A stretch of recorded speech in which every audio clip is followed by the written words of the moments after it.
Confissão de Fé de Westminster, capítulo 1 da Escritura Sagrada. 1. Ainda que a luz da natureza e as obras da criação e da providência manifestam de tal modo a bondade, a sabedoria e o poder de Deus, que os homens ficam inexcusáveis, contudo, não são suficientes para dar aquele conhecimento de Deus e de sua vontade necessários à salvação. Por isso foi o Senhor servido em diversos tempos e diferentes modos revelar-se e declarar à sua igreja aquela sua vontade.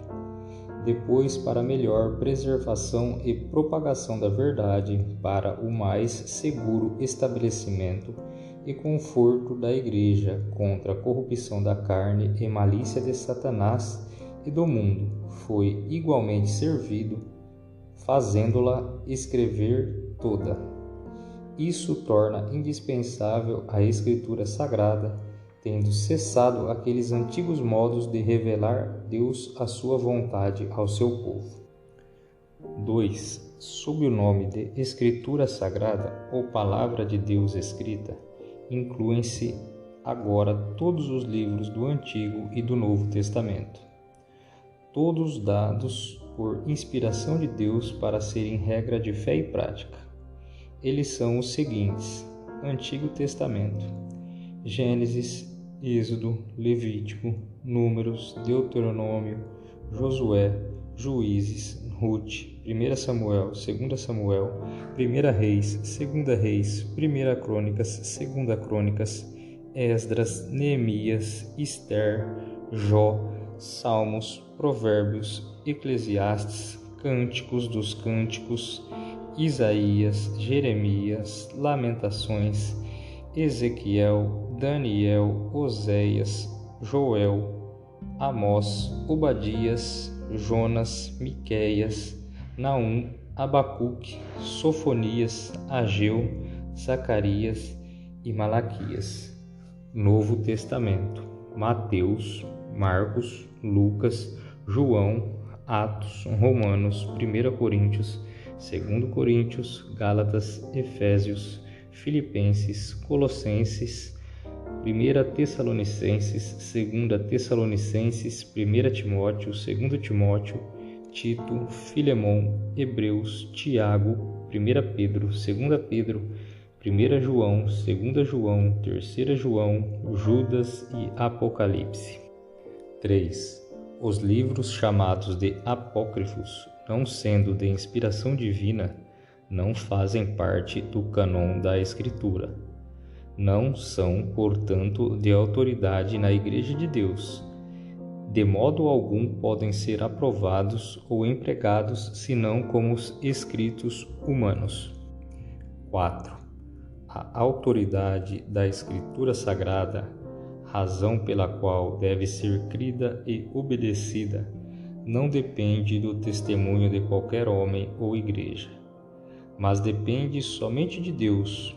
A mesma verdade, que é o seu autor, tem, portanto, de ser recebida porque é a palavra de Deus. 5. Pelo testemunho da Igreja, podemos ser movidos e incitados a um alto e reverente apreço pela Escritura Sagrada, a suprema excelência do seu conteúdo, a eficácia da sua doutrina, a majestade do seu estilo, a harmonia de todas as suas partes, o escopo do seu todo, que é dar a Deus toda a glória, a plena revelação que faz o único meio de salvar-se o homem, as suas muitas outras excelências, incomparáveis e completa perfeição, são argumentos pelos quais abundante se evidencia ela a palavra de Deus. Contudo, a nossa plena persuasão e a certeza da sua infalível verdade e divina autoridade provém da operação interior do Espírito Santo, que pela palavra e com a palavra testifica ao nosso coração. Todo o conselho de Deus concernente a todas as coisas necessárias para a glória dele e para a salvação, fé e a vida do homem, ou expressamente declarado na Escritura, ou pode ser lógica e claramente deduzido dela. À Escritura nada se acrescentará em tempo algum, nem por novas revelações do Espírito, nem por tradições de homens.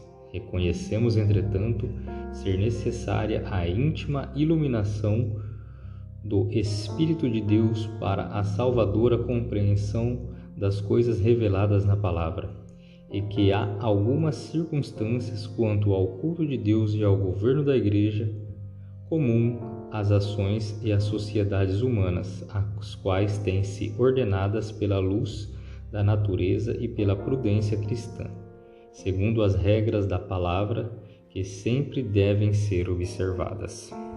7.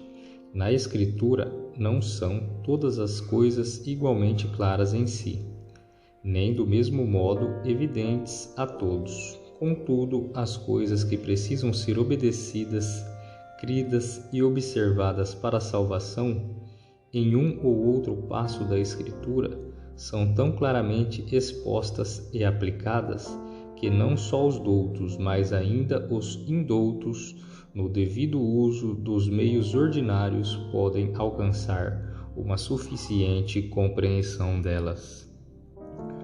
O Antigo Testamento em hebraico, língua original do antigo povo de Deus, e o Novo Testamento em grego, língua conhecida entre as nações no tempo em que foi escrito, sendo inspirados imediatamente por Deus e pelo seu singular cuidado e providência, conservados puros em todos os séculos, são por isso autênticos e, assim, em todas as controvérsias religiosas, a Igreja deve apelar para eles como para um supremo tribunal, mas não sendo essas línguas conhecidas por todo o povo de Deus, que tem direito à Escritura e interesse por ela e que deve, no temor de Deus, lê-la e estudá-la.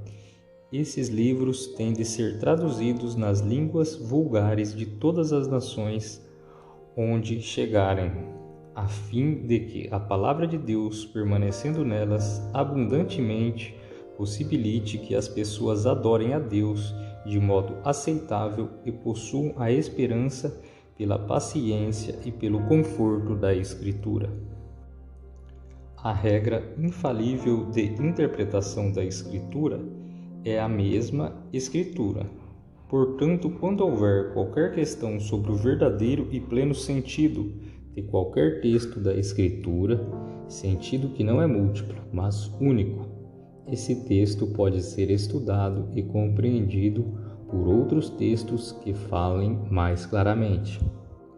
10. O juiz supremo, pelo qual todas as controvérsias religiosas têm de ser determinadas e por quem serão examinados todos os decretos de concílios, todas as opiniões dos antigos escritores, todas as doutrinas de homens e opiniões particulares, o juiz supremo em cuja sentença nós devemos firmar não pode ser outro senão o Espírito Santo falando na Escritura.